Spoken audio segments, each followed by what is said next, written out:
Okay, we didn't have time to get into layer styles as much as I'd hoped, but I spent a little bit of time going through layer styles with both text and images.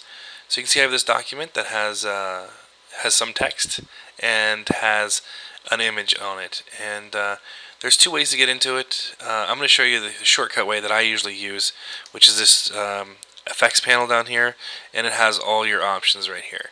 That's just a shortcut. That's not the main way to get into it, but most of the options that you want are going to be down there. So just make note of that if you prefer that. I'm going to go up to the menu. So I'm on my text layer. So remember whichever layer you're on will be determined will be the actual layer that the effects are assigned to. So I'm going to go up to layer and go to layer styles, and you can see those same options that were down in the FX panel down there are right here. So we have blending options, drop shadow, inner shadow, all that stuff. So the three that I use are usually drop shadow, maybe gradient overlay or color overlay, and stroke. So let's add drop shadow first. Let's click on drop shadow, and as soon as you do that, you get this layer style box that pops up. And most of the time you might want to make sure this checkbox over here to the right is checked. By default, I believe it is, and sometimes it gets turned off, and then you're making your changes, you're not seeing them update right away, so it gets kind of confusing. So just double check to make sure your preview's on, and with that being on, I'm going to move this out of the way so we can see. These are all my options, so those are the same thing that are in this menu item. So if I go to layer styles and drop that bar out, you actually get all these options. So once you're in this dialog box, you can jump around and add multiple things at a time, which is kind of nice. So whatever you have highlighted in this dialog box is actually what menu options you're going to get over here to work on. So right now we have drop shadow. You can see we've selected drop shadow, and here's all of our options.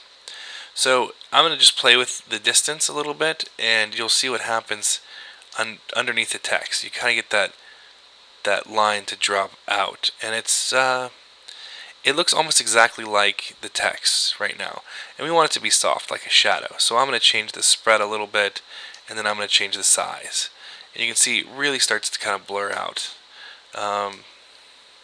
and look more like a shadow. So I kind of like that. It's probably pumped up a little too much, but I'm doing that so hopefully you get to see it on the video. So I like that drop shadow. Let's say we like that, and let's go down to gradient overlay, about almost all the way down, 3 up from the bottom. As soon as I click on that, you can see I get a whole bunch of different options in the middle here, and I still have my drop shadow check marked, and now I have a check mark on gradient overlay. So this is where you just have to play. I'm not going to go into gradients too much, but there's some preset gradients. When you click on the gradient bar over here, this gradient editor dialog box pops up, and if you just click on any one of these, it changes the gradient. So you can see it changes in this box, it changes down here, and it changes the actual text. So you can really start creating some interesting text.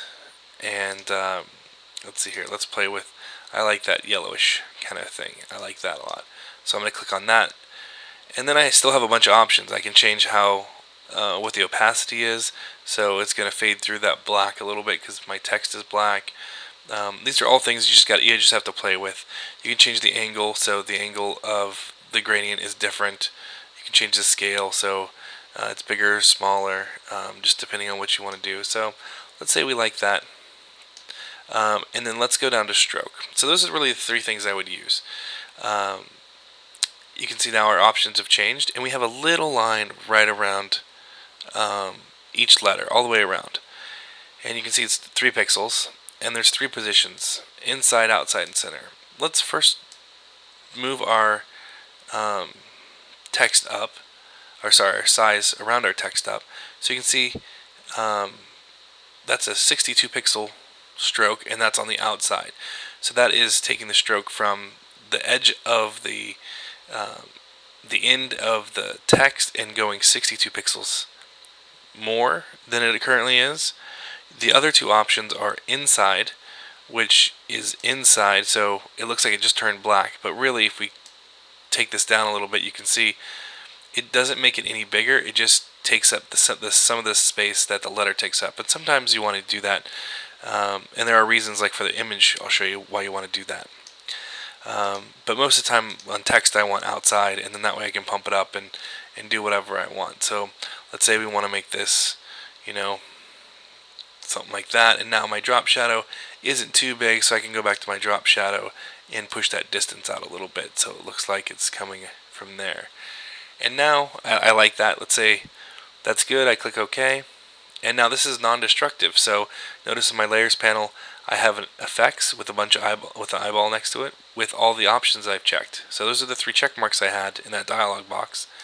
And the really cool thing is I can turn each one on and off with the eyeball and get an idea if I like it with or without, or I can turn the whole effect off and see what the difference is. So that's pretty powerful. You can also delete these effects by clicking and dragging, and as soon as you drag you get an icon that says FX. If you drag it to the trash can, you'll actually throw away all those effects, and that's not what we want to do right now, so I'm going to undo that. You can also edit these at any time. So say you come back and you say, well, I don't like the stroke, I want the stroke to be white. You could double click on the stroke and change the stroke color to white, and all of a sudden now it looks different.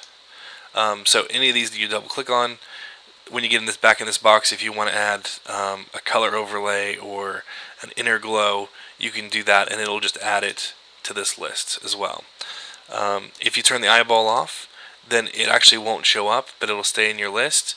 So when it renders, it'll just render what you see here and not that gradient overlay. So that's good to know. So let's look at our image. So that's our text. Let's look at our image.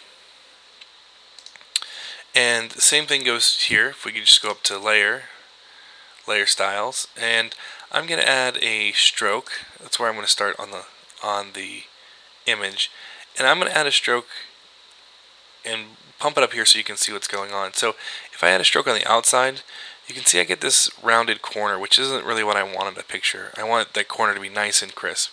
And I'm not going to say the only way.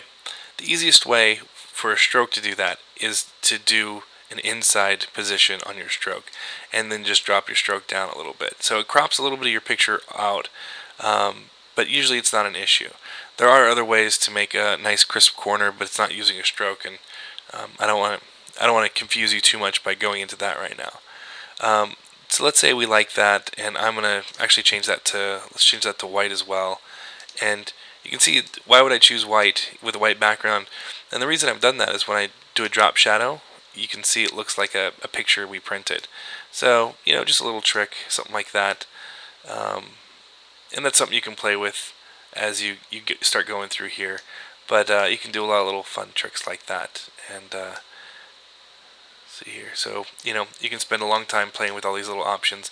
Click OK, and now you can see we have some text with our background, a little shadow, and a stroke around it. So, you know, I think we've with our effects, we haven't gone too cheesy, and you know, we've made the overall image better. So have fun with the effects and really play with them and add to them, and use multiple effects on almost any layer you want.